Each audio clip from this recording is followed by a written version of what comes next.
Hi guys, welcome back to another episode of the Storytime Society. I'm so happy you're here. I'm so glad you're live. Thanks so much for tuning in to another episode. I'm so excited. I just got home from happy hour with my boyfriend's mom and her friend, and I wasn't able to film all of the episodes I needed to today because I had to leave early for happy hour. And I was like, why not get on here at 9 p.m. on a Friday night because I just got home. I have nothing else to do. I'm drinking a hard iced tea. I had me and my boyfriend's mom shared a martini flight, and then we had one glass of wine. But like, I'm a little bit tipsy, okay? And you guys we've never drank together, which is kind of crazy. Like, I've never drank with you guys, but I mean, it makes sense because I'm literally on here like during the day. I'm filming during the day. In the morning, like 11 a.m. on a weekday, I'm not going to be getting drunk or anything, but this is kind of fun. I figured why not just like turn on my camera and film an episode. I have 2 episodes that I need to get done this week or by the end of this weekend. So I figured why not just do one right now and it will be fun because it's a little drunk episode, but not drunk, just a little tipsy. And also extremely full. So, this is fun. I feel like we're furthering our relationship right now. We're like taking it to the next step, like second base, you know? We love that. But the theme of this episode is going to be the legal advice subreddit, okay? And I may or may not be extra chatty today. So, those of you who don't want to hear me yapping it down across the town should just exit out now, honestly, for your own good. Ugh. I just opened up my tab on Spotify and someone said, I started binging your episodes when I found your podcast, and now that I'm caught up, I miss listening to you and look forward to your uploads. No podcaster compares to you, and I love many podcasts. Oh my god, wait, I'm gonna cry. And then tomorrow I'll read like a hate comment and want to like literally off myself and be like, I can't believe this. I'm quitting. I'm literally never coming back to the internet. No, I'm just kidding. It doesn't get to me that much. Haters wish. Haters wish. Okay, let's get to the first story, okay? The title is, I might have a stalker. What can I do? Location, East Tennessee. I've never needed legal help before, but I'm panicking and don't know who to talk to. I don't think anything illegal has occurred, but I think the situation is spiraling in that direction. I'm getting letters in the mail and now phone calls at my workplace from a guy I haven't seen in 10 years. He won't stop. This has been going on about 2 years now. I'm really scared he's going to show up here. I work at an elementary school, and it's my worst nightmare that he'll come for me, freak out, and innocent children get caught in the crossfire. Background, this dude used to be my best friend in middle school/high school. We talked nerd stuff most of the time, like video games and comics. I'm arrow ace to the core. And I was well aware about rumors that he was crushing on me. So now and then I would sprinkle my feelings into conversations. Like, dating is gross, stupid, waste of time, I don't like guys, etc. I thought I covered all my bases, but he still asked me out in high school. I said no and reiterated that I already informed him that I don't date and I wasn't interested. He looked like his soul died, and from that point forward, never spoke to me or even looked in my direction ever again. Fast forward to 2 years ago, I got a letter in the school's mailbox, a handwritten letter with brown stains all over it, asking how I've been, how it's so crazy that 10 years has passed, and asking to meet up again. He left his phone number, email, and address. I'm not stupid. It's obviously sketchy as hell, so I ignored it. Then I got another one a few months later, identical down to the letter. Then another several months after that. The third one I threw in the trash. The fourth one returned to sender with the paper of my own stating, do not contact me. This morning, our front office is getting repeated calls asking for me. I panicked and pretended I couldn't hear him and hung up. I'm afraid to ask if he's still calling. What can I do now? I already called the post office and they stop him from sending mail, and it's not illegal to make phone calls. My instincts are right 99% of the time, and my gut is telling me things are going to escalate. I've briefly entertained calling his local police department to talk to him, but I don't know if that's a thing I'm allowed to do. I've never had problems like this before. Can someone please point me in the right direction? Please. I'm scared of that. I don't know. I wish I could tell you. Like, I wish I could have any good advice about the situation, but like, I've never gone through a situation like this. I've never had a stalker, and that's like really scary. Some of the relevant comments. I would imagine that you have shut down social media content. You need to bring this to your employer's attention immediately. Stop hiding it. Make it known how scared you are. People can't keep eyes open if you keep your mouth shut. You need to alert friends and family. People need to hear it. Security camera needs to go up, inside and outside all doors. Check windows and lock them down. If they open up and down, add a wooden bar. There are manual door alarms that you can buy cheaply online. They stick to the door with adhesive or a screw and make an obnoxiously loud sound of your preference should a door be opened. You can get the same alarms for windows too. Reach out to a lawyer for education about your rights. They might be able to write something to spook the asshat away, but they can also teach you what steps you should take to build a harassment case. A consultation with a lawyer is worth a couple $100 for peace of mind. You can also speak with your local police to learn how these situations are handled in your area. Calling the non-emergency line or going to the station is the best method for that. Stop throwing away the letters. You need them if you ever go to court. Every email, every text, every phone call needs to be logged. Keep track of the time, date, phone number, any messages left. Make paper trails. Just don't sit there, hiding in fear. That's probably the most dangerous thing you can do in a stalking situation. Be loud, be vigilant. Okay, there's an update, and it's 1 month later.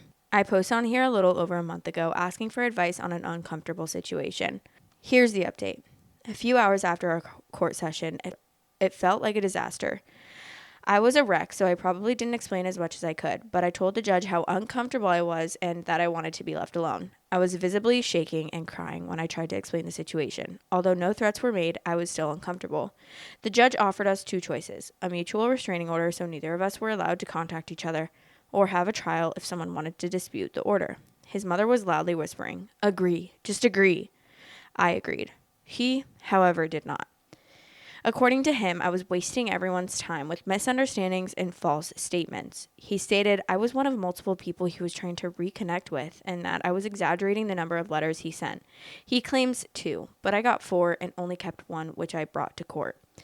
He put all the blame on me for not speaking to him. He also said he never received my note telling him not to contact me. He got in trouble multiple times for speaking out of turn and constantly putting his hands in his pockets. He spoke and gestured dramatically, like he was some kid on a TV show. Everyone in the room looked confused and uncomfortable. Judge even stopped more than once to question that fact that this guy insists he isn't a stalker but also refuses a restraining order at the same time. Unfortunately, because he claims to not know that I didn't want to communicate with him, I can't get a restraining order. Apparently, ignoring his attempts for 2 years doesn't automatically equate to I don't want to talk. The judge did give him a stern warning to leave me alone and that any more calls or letters will result in bigger consequences. The officers stayed at my side the whole time, even kept in the courtroom longer to give me time to leave without being seen by him. So, I guess that's all I can do. Hope for the best. Is there anything I can do to protect myself? I don't really blame the judge on the technicality, but that doesn't mean I'm not still paranoid and uncomfortable. At least there were plenty of witnesses to his strange behavior today. I'm hoping this is the end of it, but I still feel scared. Is there anything else I can do? Oh my God, that's just awful because the paranoia that would get to me, like I would be so paranoid after that, just thinking like, what is he gonna do to me? I'm already terrified at like any random person doing something to me, and it's like, this guy's literally a stalker. Like, ugh. The top comment says, as someone who has been through this, if he contacts her after the court date, it would be a very obvious harassment charge. Very, very obvious. I'm so sorry she's been through this, but I'm hoping his sense of self-preservation will keep him silent. And there's at least a decent chance of it. And this was August 1st, and then September 8th was the update. Let's see if she's made any posts since. Nope. She's posting on cat advice. But she did also respond to a comment 1 day ago and said, yes, the detective said they can press charges if he tries anything. The judge told him to leave me alone. And if he ignores the judge's orders, an arrest can be made. Thankfully, everything is quiet now. Thank God. Okay, we're going to move on to the next story. And the title is, I just moved and a neighbor putting up flyers accusing me of being a child SAer. I'm not. So I moved into a new neighborhood in August. Shortly after I moved in, flyers started appearing on utility poles, etc., alerting the residents that a child SAer has moved to the neighborhood. The flyer contains a cropped screenshot of the person they are mistaking me for's entry on the SO registry. We do share a name, but that's it. My name is not uncommon. I'm not Joe Smith, but I'm not Eusebius Cadmarinus either. Either way, the person posting these is definitely aware of the fact that it's not me, as they cropped the offender's mugshot out of the screenshot and replaced it with a picture from my LinkedIn profile. I've looked up not me's entry on the SO registry, and he's a fat white guy in his 60s. I'm an average build mixed dude who looks black in my 30s. And to be clear, while there's no such thing as a minor sex crime, this guy is on the registry for forcible grape of a child under 13 or something along those lines. I spoke to the police as soon as I found out about the flyers via my wife, which must have been a fun surprise for her to see when she was walking home from the train. They basically said, quote, "That sucks, but how do you expect us to find out who's putting them up?" I was confronted by a neighbor yesterday. Luckily, I bookmarked Not Me's sex offenders registry page on my phone, and the guy who confronted me was level-headed enough to immediately apologize. He knew who was putting up the flyers, gave me the guy's name, and described him as kind of a conspiracy nut. Great. The abundant misspellings and caps for emphasis on the flyer should have tipped me off. Anyway, I have no interest in confronting this guy myself because there's a very low chance of the interaction ending in any manner that involves all of his teeth remaining in his head. I called the police again, and this time their take on it is more or less, well, being wrong isn't a crime. Just keep taking the flyers down when you see them and try to ignore it. This was last night. Ignoring this isn't an option. I'm planning on going to the department in person today when I get back from work. Has a crime been committed here, or is my only remedy going to civil court? I feel like this is way beyond the standard type of libel that might F with my ability to get a job or something, as there's a non-zero chance that this kind of BS could lead to a vigilant type trying something. I've got something of a hectic day at work, otherwise I would have gone in late to get my ass to the police department earlier. So I might not respond here anyway, but if anyone has any more information or clarification is needed, I'll get to you as soon as I can. Thanks in advance for help.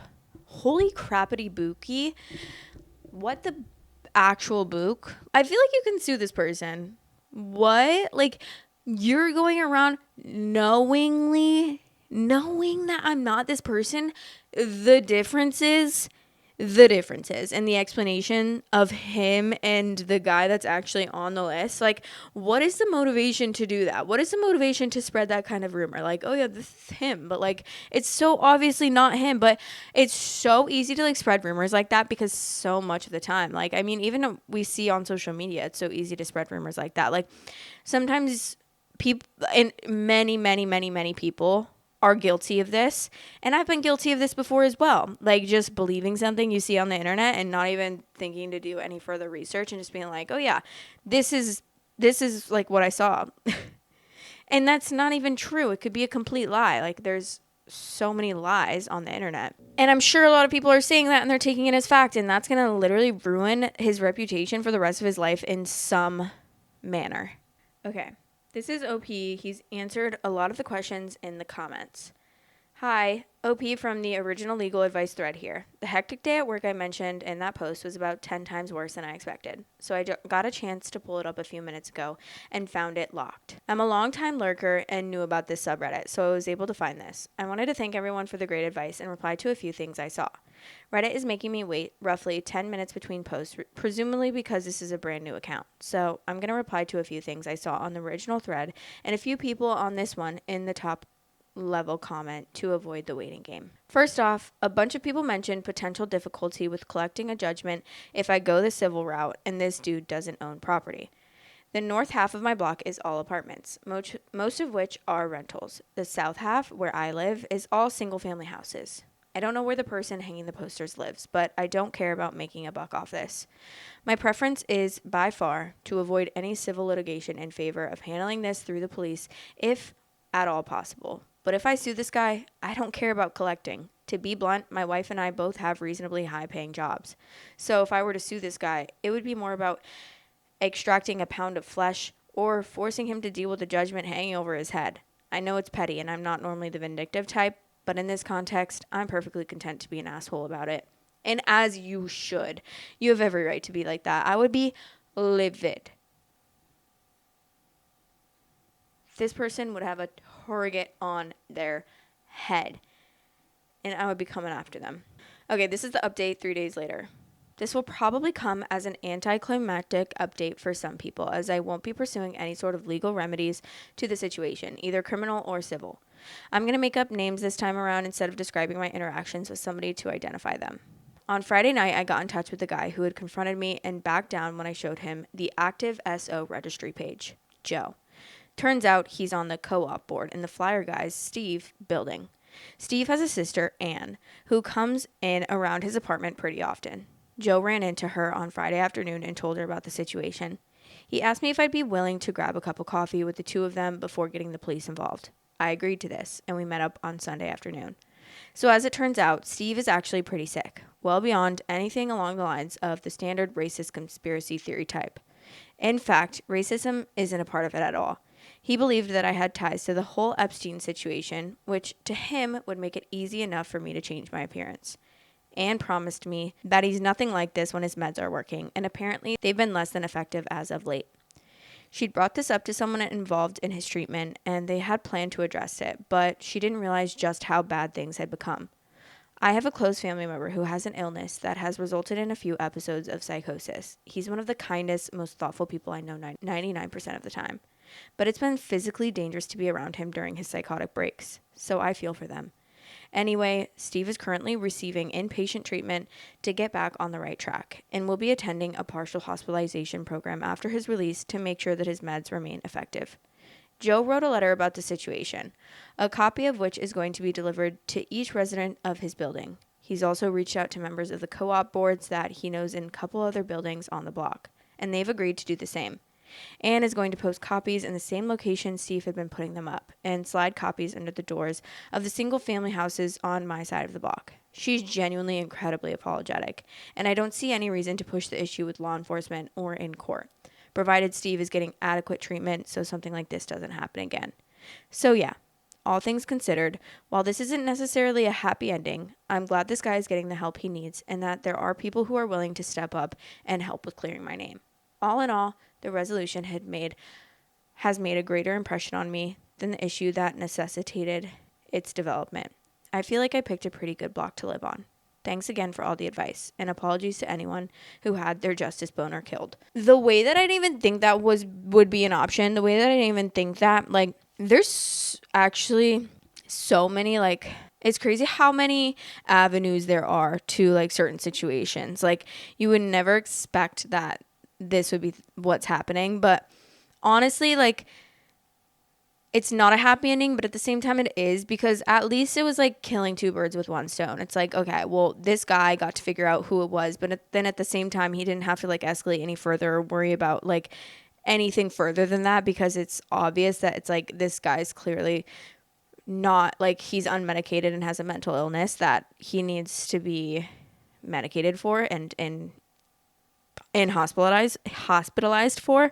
So I'm glad they both kind of got their happy endings. I mean, I hope this guy does. I hope Steve really like receives the treatment that he needs, because that's really sad and scary to think about.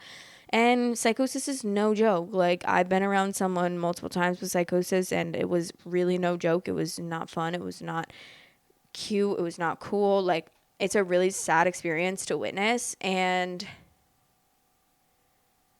it's so hard also because it's like most of the time, obviously, like, it was someone that I love, and you have to like forcibly get them help. Like, you have to. There's nothing more you can, like, you can't, I mean, there's no way that you can just let someone roam the streets like that. Like, they'll hurt themselves, or they'll hurt someone else, and that's not even an if, it's a when. Like, that is just going to happen no matter what.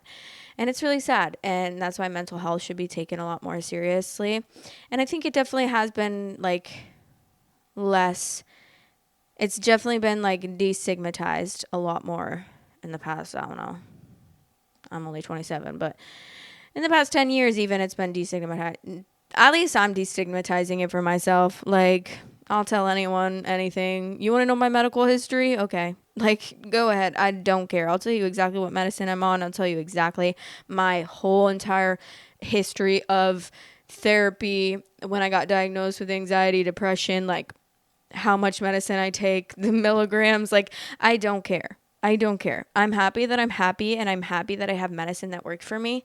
And I encourage anyone to find the medicine that works for them, because it's such an important thing. And it's a resource that we are so lucky to have if you do have access to it and you are able to have access to it and afford it. And I don't have health insurance, so I pay out of pocket for my doctor's appointments to get my medicine, and I pay out of pocket for my medicine, which can be expensive, but I am so grateful and so thankful, and am every day like so thankful that I am able to afford that I'm able to pay for that, because a lot of people wouldn't be able to, and I hate that. And like, it should be so much easier to acquire. It should be so much easier. It would help in so many different scenarios, in such a wide array of scenarios. Like, we talk about so many, like, even, I don't know, I'm not going to get political, but there are a lot of things that it could help. Mental health is a crisis. Like, they're having access to healthcare would be a godsend. Having more access to healthcare, having easier access to healthcare. Everyone should have access to healthcare. Everyone should be. If a person is mentally ill and they can't afford to get medicine, or they can't afford to get diagnosed with a mental illness, they should be able to receive that. They should be able to receive that free of cost with no worries. Because if we just applied that to everyone, like, so much good would be done. It would solve a lot of problems and issues in the world. Not every problem, not every issue, obviously, but it would solve a lot. It would help a lot. And it's really sad. Like, it really upsets me, and it's something that I should honestly be more cognizant of and think about more, that the fact that I'm so lucky to be able to afford to pay out of pocket for that. Like, a lot of people my age and I don't know why I'm not on health insurance. I don't know. Don't ask me. If anyone has any recommendations of health insurance for self-employed people, please let me know, because I would love to get it. I have dental insurance, but I haven't really thought to even look at health insurance, because obviously I just got off my dad's insurance a year and a half ago. So it's not something that's been 100% on my, and I haven't really minded paying out of pocket for it. Honestly, what's crazy is when I was on my dad's insurance, my doctor's appointments were more. My doctor's appointments cost $50 more when I was on my dad's. It was $150 for each appointment. Now it's $100 for each appointment, because I don't have insurance, which is crazy to think about. It's that's just fucked up, but sorry if I'm not making sense or sounding stupid. I'm not surprised. I'm drinking a little bit. This is probably the nastiest drink I've ever drank in my life. Oh my God. Not me gonna throw up on the podcast right now. Okay, we're gonna move on to the confessions/advice segment of this episode. I love you guys so much, genuinely. There's a Google form in the description of this episode that you can fill out, or there's a Google Voice number that you can call and leave a voicemail. Either leave a confession or ask for advice, unprofessional advice, by the way. Of course, I'm not a licensed professional. Always have to say that, because sometimes people comment and they'll be like, you are not licensed to give advice. Who the fuck needs to be licensed to give advice? I don't ask every single person I ask for advice from to be licensed, girl. I never said I was a therapist. Please. Bye, queen. But anyways, the number is 561-264-7017. It's a Google Voice number. I've been really only taking voicemails lately. I haven't really been reading the Google form in the past month or so. So you're definitely more likely to get on the podcast if you call and leave a voicemail. Okay, let's listen. Hey, Queen. So today I'm asking for relationship advice. I've been with my boyfriend for 2 years. I'm 23 and he's 21. And we live together. We just moved in earlier this year together, and it's been great. We cohabitate really well together. But I've noticed that things are they kind of plateaued, if you will. We're still very happy. We very rarely argue. He makes me laugh all the time. We're good. But I just feel like things are not as easy as they used to be. And I know that kind of happens. Are we out of the honeymoon stage? Probably. But I feel like we're just having a really hard time kind of finding things that we both enjoy doing or spending time together. He likes to play video games a lot, which I don't really care. I love having my own time to myself. But I feel like that's kind of been a big thing is he'll come home after school or work and do that. And then I'll come home after work and do my own thing. And then we've kind of just gotten in this rut, I would say. And I've just been getting really annoyed with him and a lot easier. And I love him very much, and it's frustrating to me that I feel this way. And we've definitely had talks. We've had a few talks about things that I feel I would feel more loved if he did. And I feel like I don't really get feedback back, of ways that I can be better. And that's also been a conversation. And I feel like things have definitely gotten better, but not where I want it to be. It just wasn't as easy as it was in the beginning. And I know that that's what happens, but I don't know. I guess I'm just looking for advice on how you and your boyfriend have continued to grow together and kind of not been stuck in a rut, you know, especially when you live together and are kind of just like around all the time, and there's not like an excitement that your other person is here, yay, you know, other than when you get home from the day. So, yeah, let me know your advice. Love you. If you want extra content weekly, head over to patreon.com/storytimesociety and become a member on there for extra content. Love you. Okay, first off, love you so much.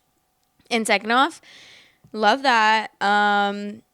Okay, so the one thing that I do have to say is that, like, he has to be willing to also make an effort like you are. Like, you're wanting things to change and you're wanting things to be better. And I feel like he also needs to show that amount of effort, because you need both sides. Like, it takes two to tango. You both need to, like, want things to be better for things to work. Like, you can't force someone to, like, make things better, you know? Like, even if you did figure out all of these things that could help, like, if he's not willing to also try to make things better, it's never gonna get better or work out, right?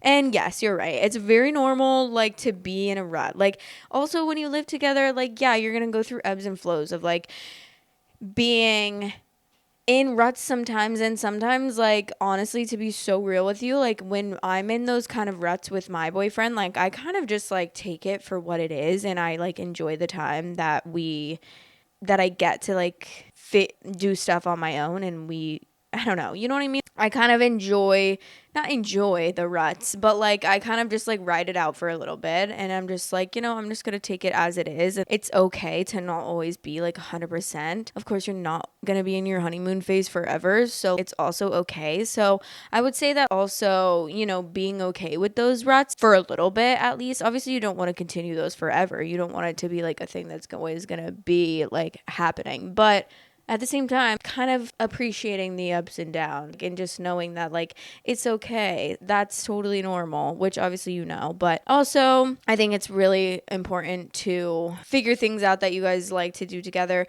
Honestly, not even that you like to do together, but, like, you both should be wanting to put in effort to do things that, like, even if he just enjoys something, like you doing that with him, or he comes with you with something that you enjoy, you know? Because sometimes you might not figure out things that you guys both enjoy equally. Sometimes you might have to make compromises and do things with him. My boyfriend loves to golf. Do I? No, but I always make an effort. Not always, but, like, I will make, like, a reasonable amount of effort to go golfing with him and do that, because I know that's so important to him. And he is the same way. Like, he came with me to my horse lesson. I did not ask him to, but he really wanted to see me ride, and he knew that it was important to me and that it was something that I'm super excited about. So he came with me last Saturday to my horse lesson, because he was like, I really want to see, like, I think that it's so cool and I want to see you in action. And obviously that's not something that we're doing together, but of course it's like a way of bonding, because he can see what I'm doing and something that I love doing. Yeah, we also just love, like, which isn't the highest form of intimacy, but we love watching movies together. We're big movie connoisseurs, so that's something that we love doing together that we both can agree on. So yeah, I mean, I just think the biggest thing in this situation is that he needs to be willing to put in the effort as well. And like, I feel like that's really the biggest thing that I can take from this situation. And that's the biggest advice that I can offer you, is that if he's not willing to put in the same amount of effort as you and he's not wanting to get out of that rut, then like, you're not going to be able to get out of the rut because you don't have someone working with you and being a team with you. It also seems like maybe the talks that you guys are having are more kind of beating around the bush, and maybe the next talk that you guys have needs to be a little bit more stern and more like getting everything out there. Like, hey, you need to tell me everything. I need to tell you everything. Let's really get everything out there. Let's get our feelings on the table. How do we feel? How can we move forward? And then really, because it seems like the talks that you guys are having are kind of maybe a little like half-assed. Oh, you're not really figuring things out. You're just having talks here and there. Maybe it's a casual passerby talk and like it's nothing that serious. But it seems like you're getting to the point where you're like annoyed and you need to really have a conversation with him, sit him down and be like, hey, I love you so much and I really want to talk about this because it's something that's been on my mind a lot and it's been bothering me, and I think that it's really important for us to talk about it. So can you please be vulnerable with me, be open and honest with me, and I'm going to be open and honest with you and vulnerable with you, and I'll start. You can tell him everything that's been bothering you and everything that you want to work on, and that you are looking for like a solution and that you want to figure out ways to get out of the rut, and then open the floor to him. I would love to hear your words, your the way that you feel about everything, so that you guys can truly come to like a common ground. Because I really think that communication is probably one of the biggest things that you guys are lacking. Because if you're not getting to a solution with the conversations that you guys are having, then it probably means that you're not like fully communicating about the situation like as much as you could. That would be beneficial to the relationship. I hope that helps. I love you guys so much. Thanks so much for calling. I hope everything works out. I hope that you figure it out. I'm sure you will. I do really think that it's so normal to go through ruts like this, and I think that it's totally okay. I'm gonna go. Those are all the stories I have for you. I love you guys so much. Thanks so much for tuning in. Sorry, I just said I love you like 10 times, probably because I am a little bit tipsy. But anyways, I'll talk to you guys in the next episode. Let me know what your thoughts were about this episode, if you have any comments, questions, or deepest, darkest secrets. Love you. Bye.